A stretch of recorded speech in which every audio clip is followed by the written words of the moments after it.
ಹರಿಯದೇ ಇದ್ರೂ ಇವನ ಮನೆಯಲ್ಲಿ ಹರಿಯುತ್ತಿದೆ ಹಣದ ಹೊಳೆ. ನೋಡೋಣ ಇದು ಸಂಬಂಧಪಟ್ಟಂತೆ ಬ್ರೇಕಿಂಗ್ ನ್ಯೂಸ್.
ಚರಂಡಿಯಲ್ಲಿ ನೀರು ಹರಿಯದೇ ಇದ್ರೂ ಇವರ ಮನೆಯಲ್ಲಿ ಹೊಳೆ ಹರಿಯುತ್ತಿದೆ.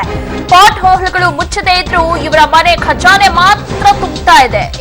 ಎಸಿಬಿ ದಾಳಿ ವೇಳೆ ಪತ್ತೆಯಾಯಿತು ಚಿನ್ನದ ಗಣಿ. ಬಿಬಿಎಂಪಿ ಚೀಫ್ ಇಂಜಿನಿಯರ್ ನಿವಾಸದಲ್ಲಿ ಚಿನ್ನದ ಗಣಿ ಇದೆಯಂತೆ. BBMP chief engineer KT Nagaraj ನಿವಾಸದಲ್ಲಿ ಬಂಗಾರ ನೋಡಿ ಅಧಿಕಾರಿಗಳೇ ಬೆಚ್ಚು ಬಿದ್ದಿದ್ದಾರಂತೆ. ಕೆಟಿ ನಾಗರಾಜ್ ನಿವಾಸಗಳಲ್ಲಿ ಬರೋಬ್ಬರಿ 16 ಕೆಜಿ ಚಿನ್ನಾಭರಣ ಬಂಗಾರದ ಗಟ್ಟಿ ಪತ್ತೆಯಾಗಿದೆ. ಜ್ಯುವೆಲರಿ ಶಾಪ್ನವರನ್ನು ಕರೆಸಿ ಚಿನ್ನದ ತಪಾಸಣೆನ ಎಸಿಬಿ ಅಧಿಕಾರಿಗಳು ನಡೆಸುತ್ತಿದ್ದಾರೆ. ಕೆಟಿ ನಾಗರಾಜ್ಗೆ ಸಂಬಂಧಿಸಿದಂತೆ ಬೆಂಗಳೂರು, ಹಾಸನ ಸೇರಿ ಒಟ್ಟು 6 ಕಡೆ ದಾಳಿ ನಡೆಸ್ತಾ ಇದ್ದಾರೆ. ಬೆಳಗ್ಗೆಯಿಂದ ನಾಗರಾಜ್ ನಿವಾಸಗಳಲ್ಲಿ ಶೋಧ ನಡೆಸಿರುವ ಎಸಿಬಿ ಅಧಿಕಾರಿಗಳು ಈಗ ಚಿನ್ನದ ಗಣಿಯನ್ನ ಪತ್ತೆ ಹಚ್ಚಲಿದ್ದಾರೆ. ಕೆಟಿ ನಾಗರಾಜ್ ನಿವಾಸದಲ್ಲಿ ಬರೋಬ್ಬರಿ 16 ಕೆಜಿ ಚಿನ್ನಾಭರಣ ಬಂಗಾರದ ಗಟ್ಟಿ ಪತ್ತೆಯಾಗಿದೆ. ಜ್ಯುವೆಲರಿ ಶಾಪ್ನವರನ್ನು ಕರೆಸಿ ಈಗ ಎಸಿಬಿ ಅಧಿಕಾರಿಗಳು ಚಿನ್ನದ ತಪಾಸಣೆಯನ್ನ ನಡೆಸುತ್ತಿದ್ದಾರೆ. ಆ ದೃಶ್ಯಗಳಲ್ಲಿ ನೋಡ್ತಾ ಇದ್ದೀರಾ, ಅದೇ ಇವರೇ ಕೆಟಿ ನಾಗರಾಜ್ ನಿವಾಸದಲ್ಲಿ ಬಂಗಾರ ನೋಡಿ ಈಗ ಅಧಿಕಾರಿಗಳೇ ಬೆಚ್ಚಿ ಬಿದ್ದಿದ್ದಾರೆ. ಕೆಟಿ ನಾಗರಾಜ್ ನಿವಾಸಗಳೇ ಬರೋಬ್ಬರಿ 16 ಕೆಜಿ ಚಿನ್ನಾಭರಣ ಮತ್ತು ಬಂಗಾರದ ಗಟ್ಟಿ ಪತ್ತೆಯಾಗಿರುವಂತದ್ದು. ಜ್ಯುವೆಲರಿ ಶಾಪ್ನವರ ಈಗ ಕರೆಸಿ ಅಲ್ಲಿ ಎಸಿಬಿ ಅಧಿಕಾರಿಗಳು ಚಿನ್ನದ ತಪಾಸಣೆಯನ್ನ ನಡೆಸಿದ್ದಾರೆ. ಕೆಟಿ ನಾಗರಾಜ್ಗೆ ಸಂಬಂಧಿಸಿದಂತೆ ಬೆಂಗಳೂರು, ಹಾಸನ ಸೇರಿ ಒಟ್ಟು 6 ಕಡೆ ದಾಳಿಯನ್ನ ನಡೆಸಿದ್ದಾರೆ. ಬೆಂಗಳೂರಿನ ಬೆಳಗ್ಗೆಯಿಂದ ಕೂಡ ನಾಗರಾಜ್ ನಿವಾಸದಲ್ಲಿ ಎಸಿಬಿ ಅಧಿಕಾರಿಗಳು ತನಿಖೆಯನ್ನ ನಡೆಸ್ತಾ ಇದ್ದಾರೆ. ಓಕೆ, ಬಗ್ಗೆ ಹೆಚ್ಚಿನ ಮಾಹಿತಿಯನ್ನ ನೀಡ್ತಾರೆ ನಮ್ಮ ಕ್ರೈಮ್ ರಿಪೋರ್ಟರ್ ಮುರಳಿ. ನಿಜಕ್ಕೂ ನಮ್ಮ ಬೆಂಗಳೂರಲ್ಲಿ ಯಾಕೆ ಇಷ್ಟು ರೋಡ್ ರಸ್ತೆಗಳು, ಚರಂಡಿಗಳು ಸರಿ ಇಲ್ಲ ಅನ್ನೋದು ಬಹುಶಃ ಇದಕ್ಕೆ ಗೊತ್ತಾಗುತ್ತೆ. ಯಾಕಂದ್ರೆ ನಮ್ಮ ಚೀಫ್ ಇಂಜಿನಿಯರ್ ಅವ್ರ ಮನೇಲಿರೋ ದುಡ್ಡನ್ನೇ ಎಳ್ಸೋಕ್ ಟೈಮ್ ಇಲ್ಲ ಅಂತ ಅನ್ಸುತ್ತೆ. ಏನ್ ಹೇಳ್ತೀರಾ ಮುರಳಿ?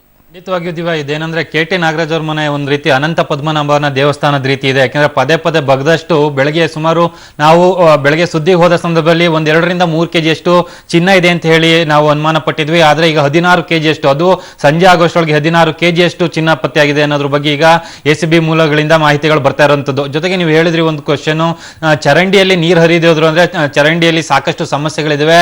ಆ ನೀರೆಲ್ಲ ಹರಿದೇ ಇದ್ರು ಸಹ ಏನು ಕೆಟಿ ನಾಗರಾಜ್ ಅವ್ರ ಮನೆಯಲ್ಲಿ ಮಾತ್ರ ಹಣದ ಹೊಳೆ ತುಂಬಾ ಹರಿತಾ ಇದೆ. ಸಾಕಷ್ಟು ದುಡ್ಡನ್ನ ಮಾಡ್ಕೊಂಡಿದ್ದಾರೆ ಅನ್ನೋದ್ರ ಬಗ್ಗೆನೂ ಸಹ ಮಾಹಿತಿಗಳಿರುವಂತದ್ದು.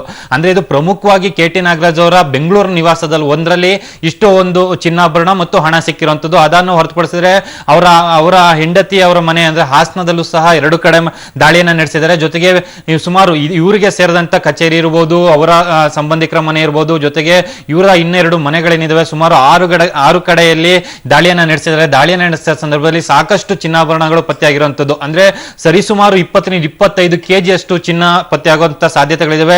ಇನ್ನೂ ಸಹ ತನಿಖೆ ನಡೀತಾ ಇದೆ ಮತ್ತು ಅದರಲ್ಲಿ ಎಣಿಕೆಗಳು ಸಹ ನಡೀತಾ ಇದೆ. ಪ್ರಮುಖವಾಗಿ ಚಿನ್ನವನ್ನು ಹೊರತುಪಡಿಸಿದ್ರೆ ಹಣದ ಕಂತೆಗಳು ಎಷ್ಟು ಸಿಕ್ಕಿದಾವೆ ಅನ್ನೋದ್ರ ಬಗ್ಗೆ ಸಹ ಇನ್ನು ಸ್ವಲ್ಪ ಗೊಂದಲಗಳಿದಾವೆ. ಅದನ್ನು ಸಹ ಎಸಿಬಿ ಅಧಿಕಾರಿಗಳು ಸ್ಪಷ್ಟಪಡಿಸಬೇಕಿದೆ. ಇನ್ನು ಅಕ್ರಮ ಆಸ್ತಿ ಸುಮಾರು 125% ಅಂದ್ರೆ ಆದಾಯಕ್ಕೂ ಮೀರಿ 125ಕ್ಕೂ ಹೆಚ್ಚು % ಆದಾಯವನ್ನು ಮಾಡ್ಕೊಂಡಿದ್ದಾರೆ ಅನ್ನೋದ್ರ ಬಗ್ಗೆನೂ ಸಹ ಮಾಹಿತಿ ಸಿಗ್ತಾ ಇರುವಂತದ್ದು. ಸದ್ಯ ಇನ್ನ ತನಿಖೆ ಎಸಿಬಿ ಅಧಿಕಾರಿಗಳು ತನಿಖೆಯನ್ನು ನಡೆಸ್ತಾ ಇದ್ದಾರೆ, ವಿಚಾರಣೆಯನ್ನು ನಡೆಸ್ತಾ ಇದ್ದಾರೆ. ಸಾಕಷ್ಟು ದಾಖಲೆಗಳ ಪರಿಶೀಲನೆ ಮಾಡ್ತಾ ಇರುವಂತದ್ದು.